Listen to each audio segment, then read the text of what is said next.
The catalyst of conflict. The first transmission came without warning, a burst of coded signals that tore through Earth's communication networks like a digital hurricane, carrying with it a message that would forever change humanity's understanding of its place in the universe. Dr. Elena Rodriguez stared at the holographic display, her dark eyes scanning the incomprehensible patterns that danced before her. As the lead sinelinguist at the Global Communication Research Center, she had spent her entire career preparing for a moment like this. First contact, though nothing could have prepared her for the reality now unfolding. "It's not random," she muttered, her fingers flying across the quantum interface. Beside her, Dr. Marcus Chen, a veteran astrophysicist, leaned in closer, his breath caught between excitement and apprehension. "Translation algorithms are picking up something," Marcus said, his voice tight. "It's not just a message, it's a warning." The hologram flickered, resolving into a series of geometric shapes that seemed to pulse with an alien intelligence. Words began to form, first fragmented, then with increasing clarity. The message was both a declaration and a threat. "Terran species," the translation began. "You have entered a restricted spatial zone. Immediate withdrawal is mandated. Failure to comply will result in complete territorial elimination."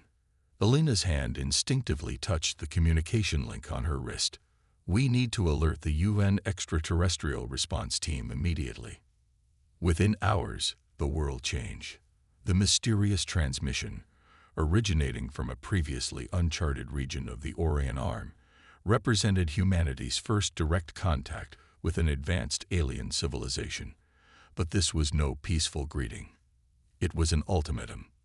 The Syndicate, as the alien collective would soon be known, represented a technological civilization that had been monitoring human expansion for decades. They viewed humanity's increasing space exploration as a direct threat to their established territorial claims. At the United Nations emergency session, global leaders gathered in a tense assembly.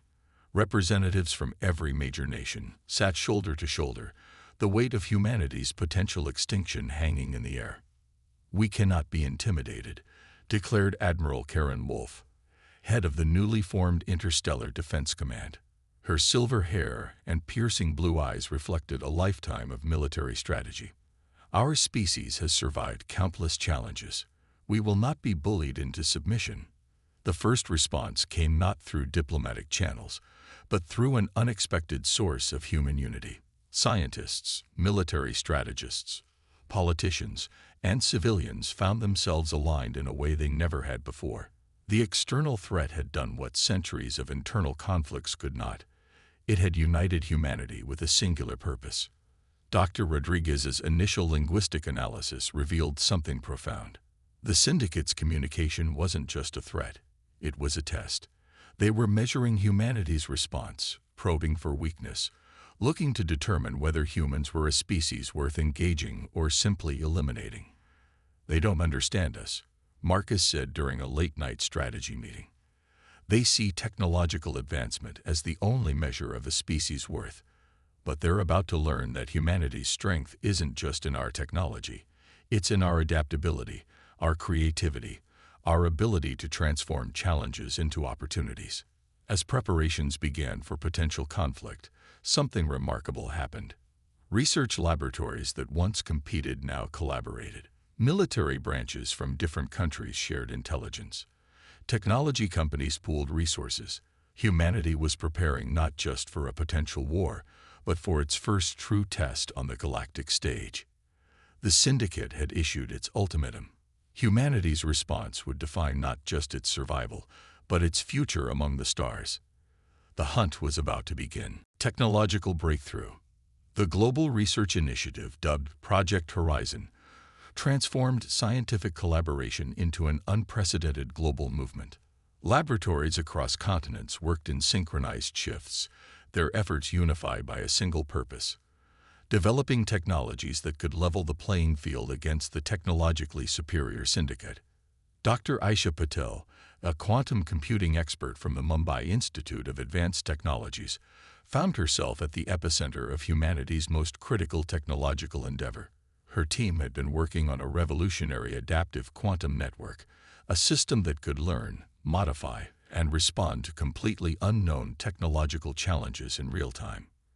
Traditional computing is linear, Aisha explained during a global conference broadcast.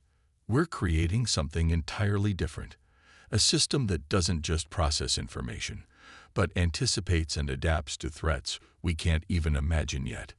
In the underground research facilities beneath the Andes Mountains, a different kind of breakthrough was taking shape.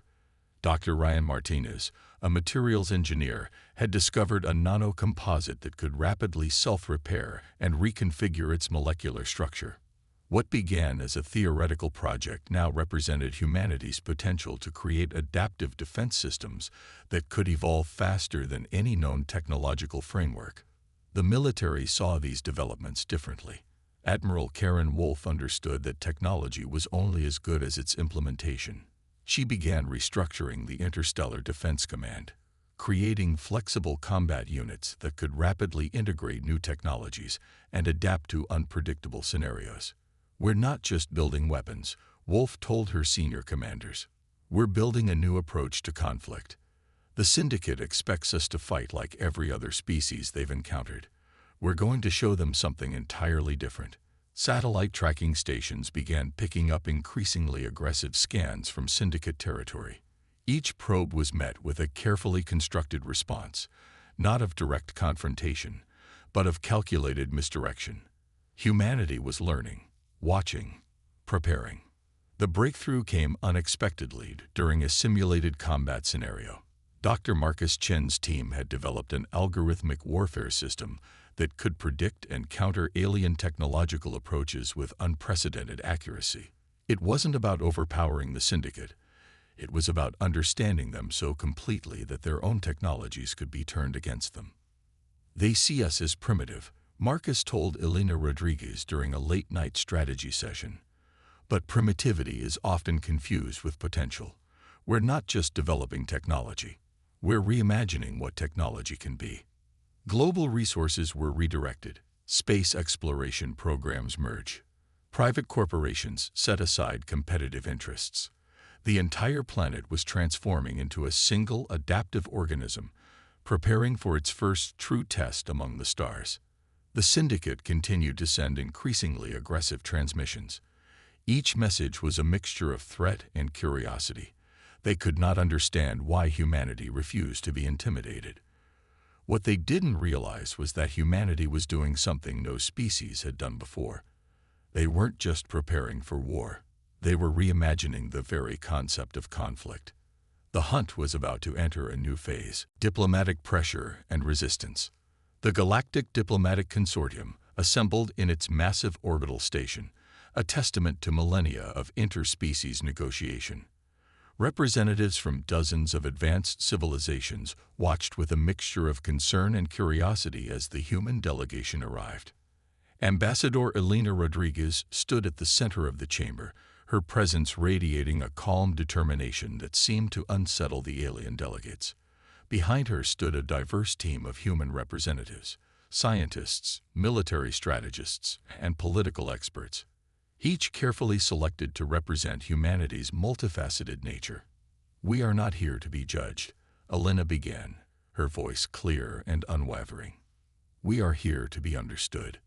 The consortium's lead mediator, a crystalline entity known as Zartok, projected an aura of diplomatic disapproval. Your species continues to escalate tensions with the Syndicate. The potential for total systemic destruction is unprecedented. Admiral Karen Wolf stepped forward, her military bearing a stark contrast to the diplomatic setting. Destruction is a choice, she responded, and it's not one we're willing to make unilaterally. But we will not be intimidated. We will not be controlled. Behind the diplomatic facade, humanity was undergoing a transformation. The global initiatives that began as a response to the Syndicate threat had evolved into something more profound. Universities were restructuring entire research programs. Military academies were reimagining strategic thinking. Every aspect of human society was adapting, learning, preparing. Dr. Marcus Chen had developed a breakthrough communication protocol, that allowed for unprecedented levels of information exchange and interpretation. It wasn't just a translation technology. It was a system that could bridge fundamental differences in perception and understanding. "They're trying to categorize us," Marcus explained to his team. "Every species they've encountered before fits into a predictable pattern. Technological capacity, expansion potential, resource consumption. We're something entirely different." The Galactic Consortium's records showed hundreds of species that had been neutralized or controlled when they reached a certain technological threshold. Humanity was approaching that threshold, but everything about their response was unexpected. Instead of seeking immediate technological superiority, humans were developing adaptive systems. Instead of pursuing pure military might, they were creating flexible, collaborative approaches to potential conflict. The very unpredictability of their strategy was becoming their greatest weapon. Zartok and the other delegates watched with increasing confusion. The human delegation wasn't presenting traditional diplomatic arguments. They were demonstrating something far more complex, a species on the verge of a fundamental evolutionary leap. "We are not asking for permission," Elena said during a crucial negotiation session. "We are informing you of our intention to exist, to grow, to explore." The unspoken message was clear. Humanity would not be contained, would not be controlled, would not be intimidated. As the diplomatic discussions continued, deep in research facilities and military command centers across Earth, preparations continued, not just for potential conflict, but for something far more significant.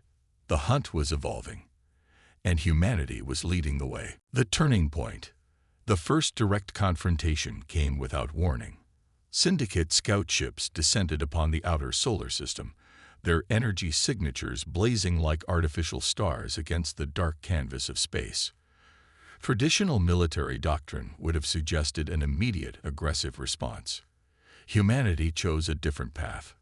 Dr. Aisha Patel's quantum communication network came to life, not with weapons, but with information. Complex data streams began to pulse through the syndicate's communication systems, not attacks, but something far more intricate.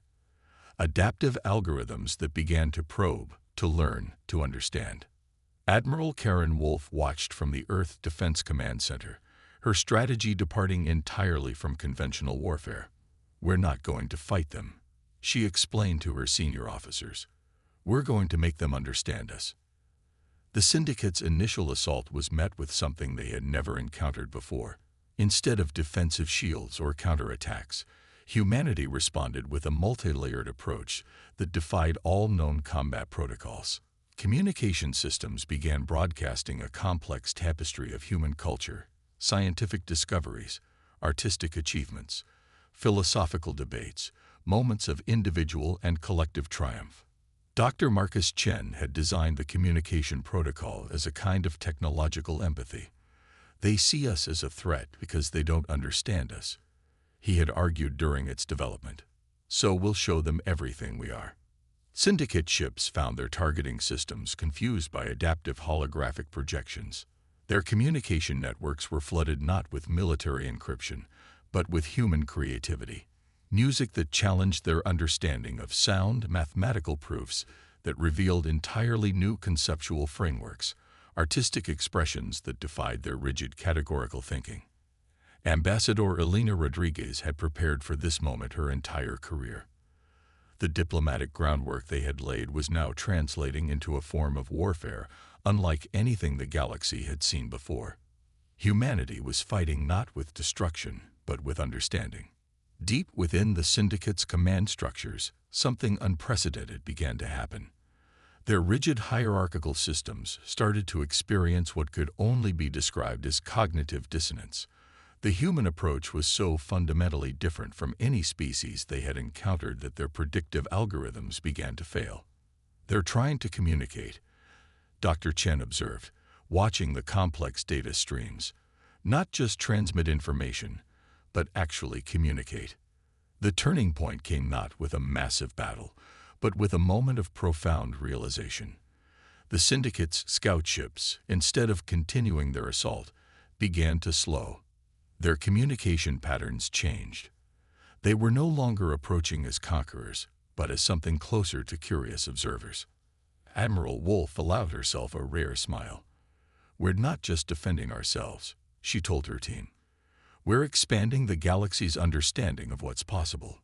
Humanity had done something unprecedented. They had turned potential destruction into an opportunity for connection. The hunt was no longer about conflict. It was about discovery. The galaxy watched, uncertain of what would come next. Transformation and reckoning.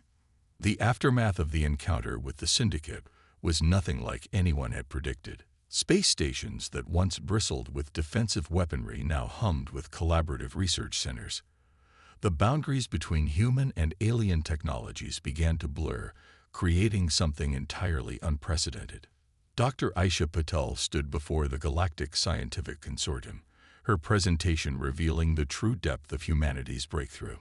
"We didn't just defend ourselves," she explained, holographic projections dancing around her.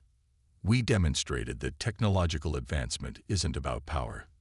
It's about understanding." The transformation was multifaceted. Humanity's approach had fundamentally challenged the existing galactic paradigms. Species that had been isolated or controlled by the Syndicate for millennia began to see a different potential for their own existence. The rigid hierarchical structures that had dominated galactic politics for centuries started to crumble. Admiral Karen Wolf, now serving as the primary human representative to the Galactic Diplomatic Corps, reflected on the journey. The military strategist had become something more, a bridge between civilizations. "Our strength was never about our weapons," she often said. "It was about our ability to adapt, to grow, to understand." Ambassador Elena Rodriguez worked tirelessly to translate not just languages, but entire cultural frameworks. The diplomatic breakthroughs were as significant as the technological ones. Humanity had shown that communication was a form of technology in itself, complex, adaptive, transformative. Dr. Marcus Chen continued to develop communication protocols that challenged fundamental assumptions about interspecies interaction. What had begun as a defensive strategy had evolved into a new form of galactic diplomacy. Each breakthrough revealed more about the nature of intelligence, communication, and potential. The Syndicate, once viewed as an implacable threat, became a partner in exploration. Their hierarchical systems began to learn from humanity's collaborative approach. It was a transformation that went beyond political borders. It was an evolution of understanding. Earth itself had changed. The global unity that began as a response to an external threat had become a permanent feature of human civilization. Research centers that once competed now collaborated seamlessly. Educational systems were redesigned to foster creativity, adaptability, and interspecies understanding. "We are not conquerors," Elena would explain during diplomatic sessions. "We are explorers. Our greatest weapon is our curiosity." As humanity looked to the stars, the hunt that had once seemed like a potential path to destruction had become something else entirely. It was a journey of discovery, of connection, of understanding. The galaxy would never be the same, and humanity was just getting started.